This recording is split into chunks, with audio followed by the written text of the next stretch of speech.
No UFC for the past 2 weekends. And then last week we were without a barbecue pit preview because, of course, there was no UFC, no Bellator, no nothing. So we are back. Also, it's Thanksgiving, so we kind of didn't want to do anything with Thanksgiving. But we are back. We're watching Thursday Night Football. The Cowboys probably going to beat up on the Bears real quick. And then while this is going on, we will be previewing UFC DC today. Stream live from my phone. UFC DC today. So Overeem's going to be fighting Gennaro. I can't pronounce his name. Jazarnio Rosenstruck? Rosenstruck? I don't know. Call it, bro. Can't call it. But he will be stepping in for Walt Harris. All the unfortunate events that happened with Walt Harris and his stepdaughter, which they actually just released new news on that subject, saying that the kidnapper killer, whatever you want to call him, came out and said that he shot her because she was going for his gun. I mean, she's a fighter, man. What can you say? You can't really blame her at all. I wouldn't ever put any blame on her. She was trying to get herself out of that situation, and that doesn't give him an excuse whatsoever to actually pull the trigger just because she was going for a gun on somebody who kidnapped her. So a little bit of news just came out today. I thought I would share it, but that is why Jazarnio, however you say his name, is actually in the fight. He'll be fighting Overeem in the main event. The main card starts off on Marina Rodriguez versus Cynthia Calvillo. Rodriguez is 12-0-1, 2-0-1 in the UFC, with her UFC debut becoming a draw with Ronda Marcos. She then won 2 decisions over Jessica Aguilar, and Tisha Torres. Calvillo is Calvillo is 8-1, 5-1 in the UFC. 5 out of 8 of her wins are finishes. She got wins over Jillian Robinson, Montana De La Rosa, Amanda Cooper, Pearl Gonzalez, Joanne Calderwood, and Paulina Buentello. Oh, and Courtney Casey. And those aren't just UFC, strictly UFC. Those are UFC Invicta. Anywhere she's been. Her only loss was a decision loss to Carla Esparza, former title challenger, title holder at strawweight. So nothing to take away from her there. I think it's a big step up in competition for Marina Rodriguez. Marina. Although she's undefeated besides that one draw, I do think it's going to see her first true battle. Cynthia Calvillo is good on the ground. She's good at point fighting. I'm pretty sure Calvillo's just going to edge out a decision here somewhere down the road. Just get a decision. Oh, that's a co-main event. Fuck, I just went over the co-main event first. Whatever. I got Calvillo in the co-main event. I was reading the wrong fucking paper. I thought that the order was backwards. Which, matter of fact, fuck it. I started on the co-main event. I'm going to go main event, and then I'm going to go backwards. Third to last, fourth to last, and fifth to last fight of the night. So main event, Alistair Overeem, Jazarnio Rosenstruck. Overeem's 45-17-1. Currently on a 2-fight winning streak with TKO wins over Sergey Pavlovich and Alexei Olenek. 40 out of 45 of his wins are via finish, 23 of them via TKO or KO. He's only has one loss via submission, and he is 10-4 as far as kickboxing goes. Fucking Ticketmaster. As far as kickboxing goes, he's 10-4 with wins in kickboxing over Tyrone Sprong, Gokhan Saki, and Badr Hari. But Gokhan Saki fights at 185 in the UFC, and Overeem's a big heavyweight. So, I mean, that's kind of, you can call that a win for him, but that's he was huge compared to Gokhan Saki, more than likely, when they had that kickboxing match.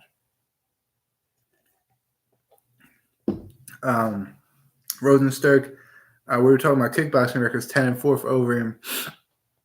Rosenstruck is 76-8-1 in kickboxing.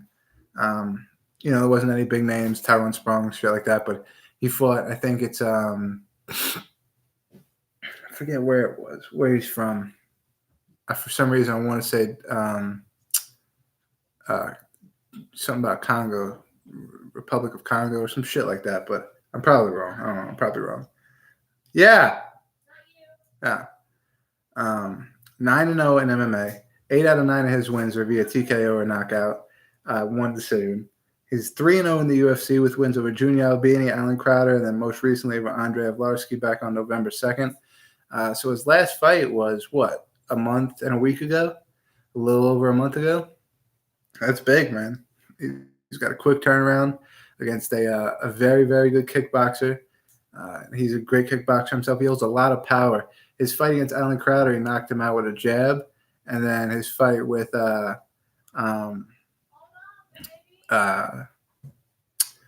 was just a real relaxed, straight right. Both don't look like they would knock normal people out. You know, it's just the way he places them. Excuse me, perfect timing, exactly on the chin, both punches. And I don't know, what can you really say about him? He's got a lot of power, and he puts the punches where he needs to put them. Overeem's he's that power guy, but he wants to stay back, stay at distance. It's going to be a good fight just because of the styles colliding, I guess, the different types of styles. But I do see Rosenstruck taking a knockout win. I would say probably in the second round. They're probably gonna be in the first round just feeling each other out nonstop in the first round. Alistair keeping his distance. Rosenstruck trying to close the distance and land some of those clean punches. I just think eventually in the second round he starts to get a rhythm out for Overeem, and he'll get on the inside and be able to land a couple of those punches. Stefan Struve coming back out of retirement, fighting Ben Rothwell. He retired back in February after a submission win over Marcos Rogero de Lima. He's 29-11. Before that fight with Lima, he was on a 3-fight losing streak, getting knocked out by Alexander Volkov, and then losing decisions to Andrei Arlovski and Marcin Tybura. 18 out of 19 of his wins are via submission. 7 out of 11 of his losses are via TKO or knockout. And that's important because Rothwell is 36-12, with, I believe, 33 out of 36 of his wins coming by finish, 20 of those 33 finishes coming by TKO or knockout. 3 decision wins in his entire career out of, 36 wins is phenomenal. It's an amazing stat. He's 0-2 since his 3-year layoff. He took 3 years off following a decision loss to Junior Dos Santos back in 2016. He came back in March of this year and lost decisions to Blagny Ivanov, however you want to say it, and Andrei Arlovski. So, I mean, it's tough. They both got losses to Arlovski. So the power, I guess, is their weak suit when it comes to punching power, kicking power. Rothwell has a lot of power in his punches. Struve, although he's very long, should be a kind of an Alexander Volkov type of striker, I believe, but it kind of just seems to more just want to get it to the ground for the most part. And Rothwell, it's going to be pretty hard to do. He's got great takedown defense. There's a lot of ways I can see Stefan Struve winning this fight. Standing up and trying to just trade and bang with Ben Rothwell, I don't think is one of them. So in that sense, I'm going to go with Ben Rothwell. Trying to say, if he gets it to the ground, I mean, I could see a strong argument for Stefan Struve submitting him on the ground, but just don't think he's going to get it there. I want to say that they're both just probably going to get to a decision. What terrible advertising. I had no idea. Yeah, hopefully all these people on Reddit are going to click on the video, come in here, and I could explain to you guys what happened with the advertising. The advertising for Washington was really poor because they took, I guess the UFC does this around the holidays every year just because these guys are on the road like 47 or 48 weeks out of the year. They get like 4 weeks off a year to spend with their families and stuff. Most of them are around holiday times. So it just so happened that 2 weeks back to back, there was no UFC, there was no promotion, there was nothing going on with the company. And then boom, you come to this week, They just started promoting it. So, I mean, I don't know as far as in the city of Washington how the promotion was, but as far as the UFC goes, they had 2 weeks off. So I'm not surprised that they didn't have a lot of promotion going towards the DC thing. Greg, welcome back. I got Cowboy. I think Connor's got a good chance to win that fight, but I got Cowboy. Cowboy said a lot of stuff to Connor in that infamous press conference. I'm going to break you over my knee if you come up to lightweight, and then Connor came up to lightweight. Cowboy is 6 feet tall. Conor McGregor is 5'9". I think with a 170-pound frame on both of those guys, it just makes Donald Cerrone a way bigger dude. And yeah, big mistake for McGregor coming to 170. 155 had a lot of enticing fights, I believe, for him. So I don't understand why he did go up to 170. There's no point for it. And I seen it coming. He posted that on Instagram or Twitter, wherever the fuck he posted that. He was like that picture that said 145, 155, 175, or 170. So I knew when he came back, his next fight was at 170. It makes no sense. 0 sense. He's number 5 in the rankings at lightweight. Winning the top 5 immediately gets him back in the title picture. I just don't. I mean, if he would have fought Justin Gaethje at 155 and beat Justin Gaethje, he fights the winner of Tony Ferguson Khabib after however long he just took off. So same fight at 55 is more interesting, but I don't think that gets him the title shot. I think the best thing he could have did was took a fight with Gaethje, and if he managed to beat Gaethje, which I don't think he could beat Gaethje either, but if he managed to beat Gaethje, he would. I think he would be first in line to get the crack at the title. The next, it's probably going to be Ferguson. Could be Khabib. And I'll touch on that as well. If Khabib beats Ferguson, Khabib is the best lightweight to ever grace the UFC ever. Just the way it is. He has done more than any other lightweight in the division. I think he ties the record right now for title defenses at lightweight. If he beats that record with undefeated 29, I think that would make him an O.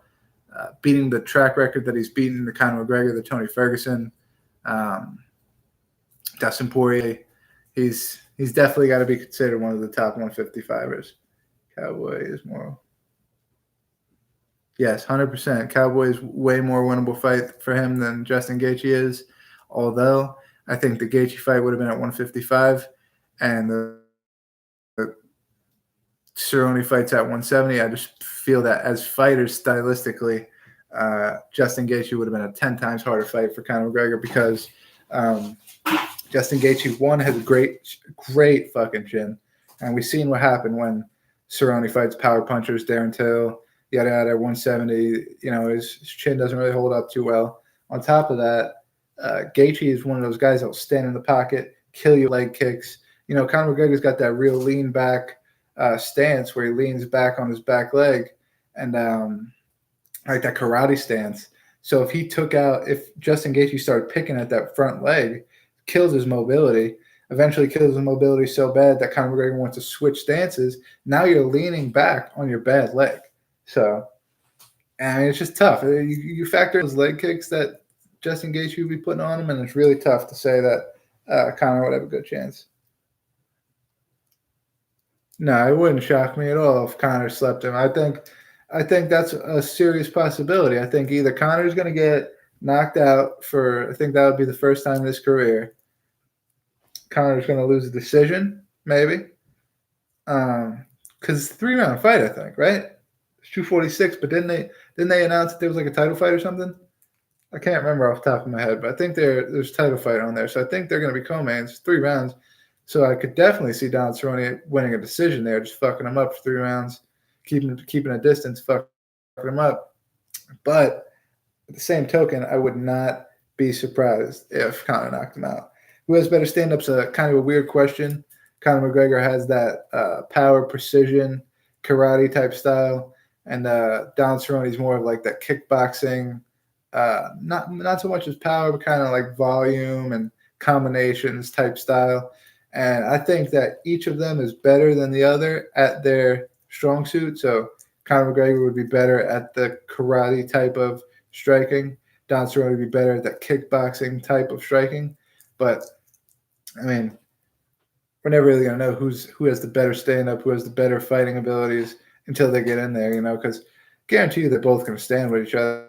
I don't think Cerrone's going to be the first one to shoot for a takedown. I don't think McGregor's going to be the first one to shoot for a takedown. I think if a takedown happens because of a slip or, they get tied up and the trip is there or something like that. I don't see anybody shooting for a double leg, you know what I mean, or shooting for a single leg or anything like that.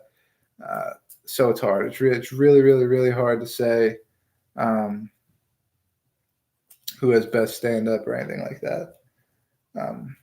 While you have a break in your questions, I'm going to go on to Aspen Ladd versus Yana Kunitskaya. Aspen Ladd's 8-1. Most recently was a knockout loss by Jermaine Duraname back in July. 3-0 in the UFC before that, which makes her 3-1 in the UFC now. She got wins over Lena Landsberg, Tanya Evinger, or she got TKO wins over Lena Landsberg, Tanya Evinger, and a decision win over Ciara Eubanks. 5 out of 8 of her wins are via knockout or TKO, so she's got power. Aspen Ladd has got a really good ground game for her size, and then a lot of power in her punches and kicks. So she's going up against Yana Kunitskaya, who's a very good kickboxer, but she's 12-4-1. She fought for the title in her UFC debut against Chris Cyborg and got TKO'd in the first round. She's 2-1 in the UFC with that one loss to Cyborg.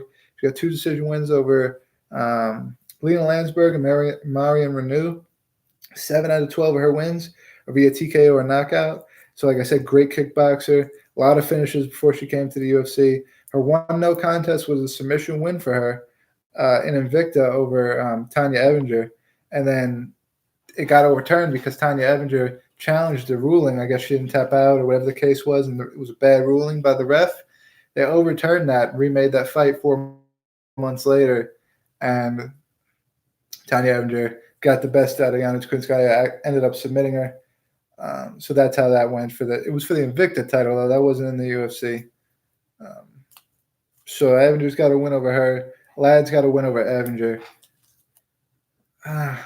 MMA math doesn't always work, but I think with the women, it's a good scale. It's a good scale of saying, this person's on this level, this person's on this level.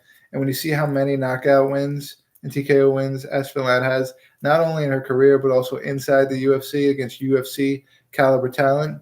And then you just see what, Yana Kunitskaya kind of, her striking level. She wasn't horrible in the Cyborg fight. Not like she didn't land a punch or anything like that. But, she definitely got outstruck by Cyborg. And Aspen Ladd, I'm not saying that she wouldn't outstruck by Cyborg because she could. I'm just saying her power, I think, is going to be way too much for Kunitskaya. I think she's going to hurt her in the early rounds. Might not finish her. I'm not going to say she's going to finish her, but definitely is going to hurt her in the first couple rounds. And then ends up either getting a decision win or maybe a second or third round TKO is what I believe there. But that brings us to the opening fight. Not Cynthia Calvillo. The opening fight on the main card will be Cody Stenman versus Song Yadong, which is a great fight. Song Yadong's a huge up-and-comer coming out of the Asia market. The UFC just recently announced they're going to try to infiltrate the Asian MMA market. This came, I believe, maybe a month or so after ONE FC, ONE Championship announced that they're going to try to infiltrate the United States MMA market. ONE Championship is notorious for only having fights in Tokyo, China, Japan, countries like Korea, shit like that. They're going to try to come start having events in the United States. UFC wants to branch out and have more events in Asia, some places in Asia, which they already kind of do. They have some, China here and there. And then they got South Korea on the 21st, December 21st, which, that's some more news for you. I don't know if anybody that's watching actually heard this already, but Brian Ortega tore his ACL and is out of the fight, the main event fight with the Korean Zombie, right? Yeah, Korean Zombie on December 21st in South Korea. He will be replaced by Frankie Edgar, who was originally supposed to be fighting in the co-main event of UFC Riley. So I'm actually a little upset that he got pulled off of that card against Corey Sandhagen. He will be taken off of there. He'll be put into the main event against Korean Zombie on December 21st. The UFC says that they plan to, if he doesn't take that much damage, to still have him co-main event for Riley, But Riley's January 25th. Busan, South Korea is on December 21st. So it's a month and 4 days later. You know, most guys, if you take any damage at all, unless you come in and just one punch clean knock out somebody, you're more than likely going to get a 30-day medical suspension, which the fight is 34 days away. So, I mean, it's a tough one, man. I don't think they would be able to pull that off, to be completely honest. But they threw it out there. They said they're open to it, depending on what happens in the fight. Korean Zombie is one of those guys that goes to war, man. So unless Frankie take him down, keep him down for the majority of the fight, I don't see that panning out. I think they need to find a new opponent for Sandhagen, which the longer you wait, if you wait till after the 21st, now you only have a month to find an opponent. So it's a tough situation for him. But we got on this topic because of Song Yadong, who was 14-3-2, I believe. Both no contests he has are from groin strikes before his UFC days. He's 4-0 in the UFC, with his most recent win being back in July with a knockout win over Alejandro Perez. He's never been submitted in his career. On the other hand, Cody Stanman is 18-2, 4-1 in the UFC. His only UFC loss is a submission loss to Aljamain Sterling. He's never been knocked out, and he has UFC wins over Alejandro Perez, Brian Calloway, Tom, forgive me, Duquesnoy, I think that's how you say his name, and Terrion Ware, who I don't believe is with the UFC anymore. So a little bit different level of competitions that they fought. Song Yadong had his first step up in the division there, but also he's probably definitely going to be one of the top guys in that division by the end of next year, leading the Chinese Asian market in the UFC, leading everything about it. We got, what's her name, Wale Zhang. She became a champion. I think Song Yadong is the next Asian-born champion. He might have Li Jinglang or whatever that kid's name is. He may be in the running, but I think definitely we're probably going to see Song Yadong in the mix sometime next year, if I had to make my prediction there. Give me 2 seconds. Got some activity here.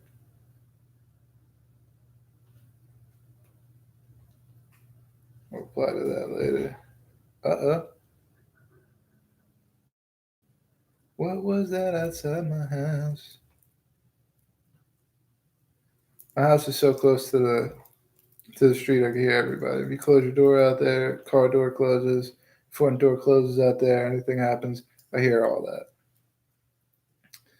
Looking at Thursday night, oh shit! Looking at the Thursday night game, it is 7-7, tied up, and the Cowboys just turned the ball. Well, they turned the ball over; they punted the ball, but Cowboys punting the ball away, giving it back to Chicago. It's in Chicago, but I would be very extremely surprised if we seen Chicago pull something out against Dallas Cowboys. You know, Cowboys still are in the running to be. They're in like one of the worst divisions in the NFL. If you look at standings, you look at NFC.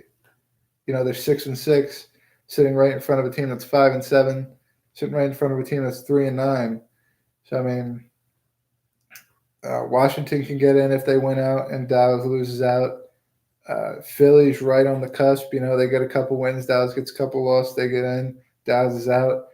It's fucking weird, man. It's a really weird situation. And you're in that weird situation. You're 6-6. The guy right behind you is 5-7. You'd think you wouldn't lose to the fucking Chicago Bears, man, who have zero chance to get to the playoffs right now. They're behind Green Bay, who's 9-3, and Minnesota, who's 8-4.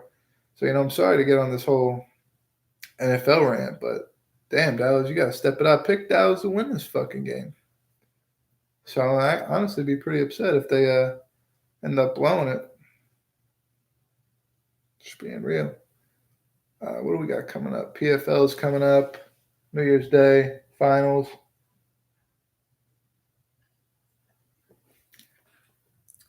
What else? UFC's got 3 events this month. Washington, 245 in Vegas, And then December 21st, they're going to be in South Korea. So there's that. Drawing a blank on something. I know I'm drawing a blank. Jacob, I want to give a shout out to two people on the Washington DC card. Oh, we didn't go over the rest of the card. There you go. Rob Font versus Ricky Simon will also be on the card. Here's the rest of the lineup: Thiago Alves versus Tim Means, Bryce Mitchell versus Matt Sales, Joe Solak versus Matt Wyman, Mahmoud Muradov, the Money Team, Floyd Mayweather trained MMA fighter. We fighting Trevor Smith, Vivana Jordanova versus Mallory Martin, coming off the Contender Series. Billy Quarantillo versus Jacob Kilburn. I want to give a shout out to Jacob Kilburn, an Island Fights fighter, a local guy, not close to me, but semi-close to me. You know, they've been in contact with. We've been working together, yada, yada. He'll be making his UFC debut there. Very proud of him. Another Island Fights guy coming to make his UFC debut. It's amazing to see. He'll be fighting Billy. I think Billy was supposed to fight. I forget who he was supposed to fight, but he's supposed to fight somebody, and they backed out of the fight last minute. And Kilburn stepped in. Same situation happened with Joe Solek, Solecki? No clue how to say his last name, but he actually did the Cannabis Chronicles interview with me, and I was able to interview him and get that article out for him. But he will also be making his debut against Matt Wyman, who Matt Wyman was supposed to fight. Who the fuck was Matt Wyman? Was that who was supposed to fight Mickey Gall? I don't think so.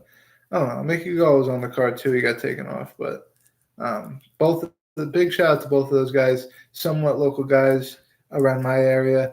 Watching them come up from the local show to the big show in the UFC, both on short notice. Extremely proud of those guys. Matter of fact, I don't think Joe was a short notice. I think maybe Joe was I think he was just there. I think he just got the call from them. Not too sure. I have to check on that to see exactly what happened. I know Mickey Gall was supposed to have a fight. I think they scrapped that whole fight, though, to be honest. Somebody bailed. His opponent actually bailed out of the fight, and then they couldn't find an opponent for him, so they dropped the thing. So there's that. But that was it. I believe that was the end of the thing there. I just want to look at one more thing before I end the stream.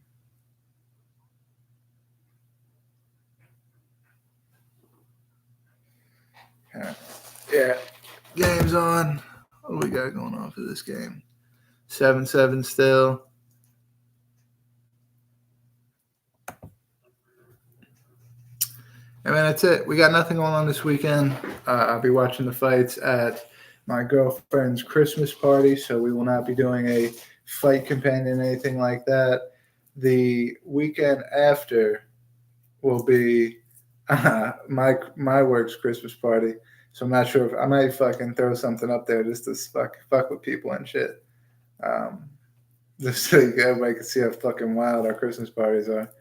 But I don't know, probably not as fucking wild. So, I mean, if they're doing wild shit like that, I probably won't set nothing up. But I will have the fights going, so I'll see the fights then. So, if we don't got anything going on for the next 2 weekends, at least you could look forward to another preview show for UFC 245 next Thursday, 8:15 to 8:30, somewhere in that area we'll be starting. Make sure you come back, comment, be like Greg. Greg comes in, he asks his questions, he tries to get opinions. He wants to get answers. He's got questions, I got answers. He asks them. Be like Greg. Everybody that comes in, be more like Greg. Fuck, man. Why can't I say last names? Spiskis? Greg, if you can put something up there that pronounces your last name, be tremendous. It would be tremendous, dude. But until next Thursday, we will see you guys then. Holla, guys.